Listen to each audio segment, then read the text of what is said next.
கர்த்தருடைய பரிசுத்த நாமத்திற்கு ஸ்தோத்திரம் உண்டாவதாக. கர்த்தராகிய இயேசு கிறிஸ்துவின் நாமத்தில் உங்களுக்கு கிருபையும் சமாதானமும் உண்டாவதாக. இந்த நாளுக்குரிய தியானத்திற்கான தேவ வார்த்தை ஏசாயா அதிகாரம் 45 வசனம் 10. தகப்பனை நோக்கி ஏன் ஜனிப்பித்தாய் என்றும் தாயை நோக்கி ஏன் பெற்றாய் என்றும் சொல்லுகிறவனுக்கு ஐயோ. பிரியமானவர்களே, கர்த்தருடைய பிள்ளைகளாகிய நாம் ஒருபோதும் நம் பெற்றோரை துக்கப்படுத்தாதபடிக்கு அவர்களை சந்தோஷப்படுத்துகிறவர்களாய் இருக்க வேண்டும். ஏசாயா 45:10 தகப்பனை நோக்கி ஏன் ஜனிப்பித்தாய் என்றும் தாயை நோக்கி ஏன் பெற்றாய் என்றும் சொல்லுகிறவனுக்கு ஐயோ என்று சொல்லப்பட்டுள்ளது. நாம் இந்த உலகத்தில் வாழ நமக்கு ஜீவனை தந்தது நம்முடைய தகப்பனோ தாயோ அல்ல, கர்த்தர். நாம் நம்முடைய தாயின் கருவில் உருவாகும் முன்னமே அவர் நம்மை பெயர் சொல்லி அழைத்து அறிந்திருக்கிறார். ஆகவே நாம் ஒருவேளை நம்முடைய பெற்றோரிடம் ஏன் ஜனிப்பித்தா என்று கேட்போமானால் நாம் மறைமுகமாக கர்த்தரை தூஷிக்கின்றோம். அவரிடத்தில் ஏன் என்னை ஜனிப்பித்தா என்று கேட்கின்றோம். அப்படி நாம் சொல்வோமானால் நமக்கு ஐயோ என்று வேத வார்த்தை சொல்லுகிறது. மாறாக நாம் நம் பெற்றோரை சந்தோஷப்படுத்துகிறவர்களாக இருக்க வேண்டும். நம் பெற்றோருடைய ஆலோசனையை கேட்டு அவர்களுடைய போதகத்தை தள்ளிவிடாமல் அவர்கள் வார்த்தைகளுக்கு கீழ்ப்படிந்து வாழ வேண்டும். பிள்ளைகள் கர்த்தரால் வரும் சுதந்திரம் என்று வேத வார்த்தை சொல்லுகிறது.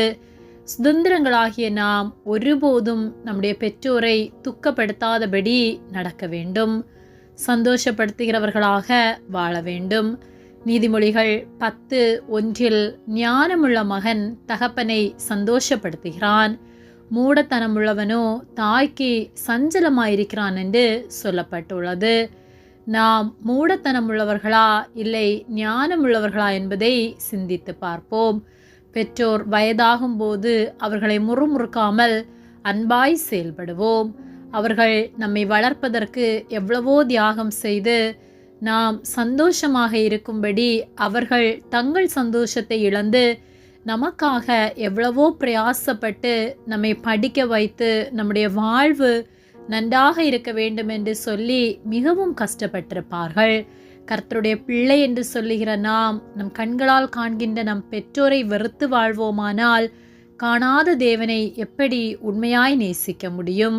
ஆகவே ஒருபோதும் நம் பெற்றோரை புறக்கணித்து வாழாமல் அவர்களை எப்பொழுதும் நேசிக்கிறவர்களாய், நமக்காக அவர்கள் பட்ட கஷ்டங்களை எண்ணி அவர்களுடைய அன்பை உணர்ந்து அன்புள்ளவர்களாய் நாம் இருக்க வேண்டும்.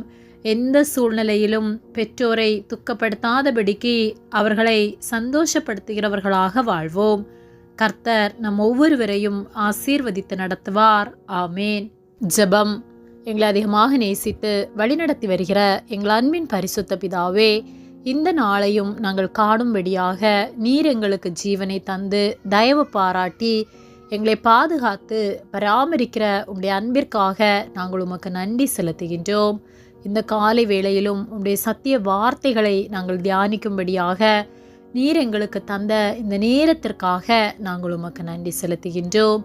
நாங்கள் தியானித்த வார்த்தையின்படியே நாங்கள் எங்கள் பெற்றோரை நேசித்து வாழ, அவர்களை ஒருபோதும் துக்கப்படுத்தாதபடிக்கு நாங்கள் வாழ நீர் எங்களுக்கு உதவி செய்யும்படியாய் ஜெபிக்கின்றோம். பெற்றோரின் போதகத்தை கேட்டு உமக்கு பயந்து உண்மையாய் நாங்கள் வாழ நீர் உதவி செய்யும்படியாய் ஜெபிக்கின்றோம். எங்களை உம்முடைய கரத்திலே ஒப்புக் கொடுக்கின்றோம். இயேசுவின் நாமத்தில் ஜெபிக்கின்றோம் ஜீவனுள்ள நல்ல பிதாவே. ஆமேன். கர்த்தர் உங்களை ஆசீர்வதிப்பாராக.